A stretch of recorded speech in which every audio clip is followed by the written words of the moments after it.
Once upon a time, I told a friend of mine a story so poorly that she walked away thinking I was a little bit anti-Semitic. Whoops. What happened was, I'd finished reading the book of Job for the first time, and I found the ending really interesting. We're going to go into this a little bit more later, but the book of Job is broadly dealing with the question of the problem of evil. Why do innocent people suffer? And at the end of the book, God reveals himself and says, more or less, I'm the Lord your God. Trust me. And Job says, you right. That, on its face, to me, was clearly a really Jewish answer to the problem of evil. I found that poignant and interesting, so I started telling everyone I knew about it. One of my friends I got dinner with, and I started to discuss it with her. I was giving her the spiel, and I said, it's a really Jewish answer to the problem of evil, and she interrupted me, which is unusual for her. She is one of the best listeners I've ever met, really an inspiration to me to be better in every conversation. But she interrupted me, and she asked, why is that a Jewish answer? And I kind of fumbled around and mostly repeated myself, and I said, well, he said, I'm the Lord your God. Trust me. And she said, well, yeah, she interrupted again. And she said, why is that a Jewish answer as opposed to some other kind of answer, like a Christian answer? And once again, I started kind of fumbling around. And then our food came, and we said, oh, thank you. And then the waitress left. And my friend picked up the conversation with a different topic, and I never really brought it back. So I didn't give a very good answer. And while she was asking me about how this was a Jewish answer in particular, there was a look on her face of concern that really seemed to imply to me that my answer was problematic, that what I was saying was problematic, and that she was a little bit concerned about it. So that was about 3 years ago, and I've probably thought about it every 2 months since, how I could do better, and now I'm going to give it a go. So let's go a little bit deeper. Why is Job a Jewish answer to the problem of evil? My name's Buck Kansas. If you like this, please like, share, and subscribe. So, the book of Job is a book in the Hebrew Bible or the Christian Old Testaments. It's part of the books of wisdom or the writings, so it's more allegorical. It's not as concerned with telling a historical story as much as it is imparting some wisdom upon future audiences. So, the book starts off with God speaking to his angels, and he says, isn't Job so great?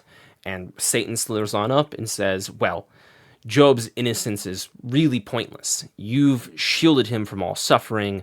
You've only given him blessing upon blessing. Really, Job isn't good. He's privileged. And if you strip him of that privilege, if you let me torment him, he'd stop being good and he'd renounce you. So God says, all right, you can try it. So Satan goes forth and he destroys all of Job's property and livestock. He kills all of Job's children, and he afflicts Job with sores and boils, disfiguring him so much that his friends can't recognize him, and it's hard to look at him.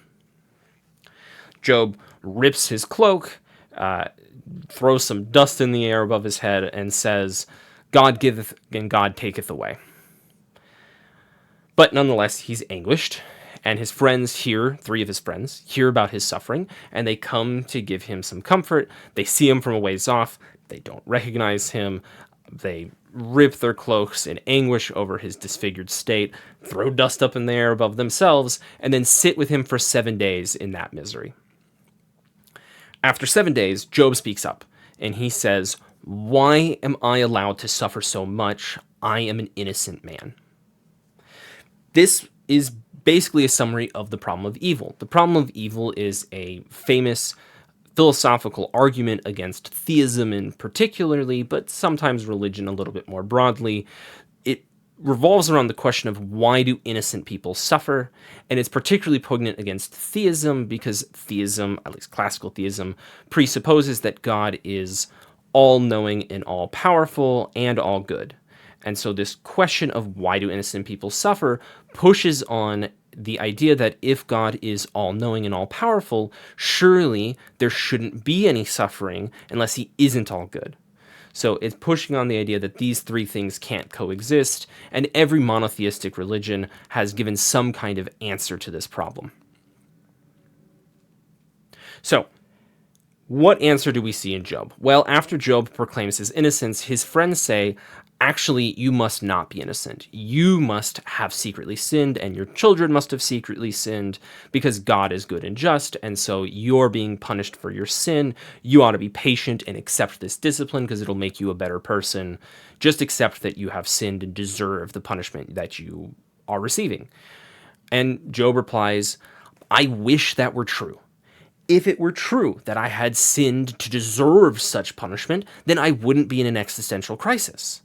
But I am truly innocent. I haven't done anything to merit this level of suffering, and so I am confused. I don't understand why I am allowed to suffer, and I see wicked people who are allowed to succeed. I don't get it. This is most of the book of Job. Job and his friends keep going back and forth, his friends insisting that he must have done something evil, and Job insisting that he's innocent, for 30 chapters. After that, God shows up in a storm, and he answers Job. And his answer to Job is mostly a series of questions, but he's kind of making 3 arguments. First and second, God is making arguments that Job knows that God is all-powerful and that God is all-knowing. Where were you when I founded the earth? Tell me if you have understanding. Who determined its size? Surely you know. Have you ever, in your lifetime, commanded the morning and shown the dawn its place? Do you know when mountain goats are born, or watch for the birth pangs of deer?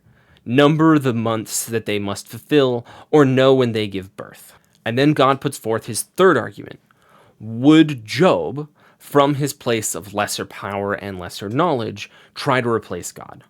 Would you refuse to acknowledge my right? Would you condemn me that you may be justified?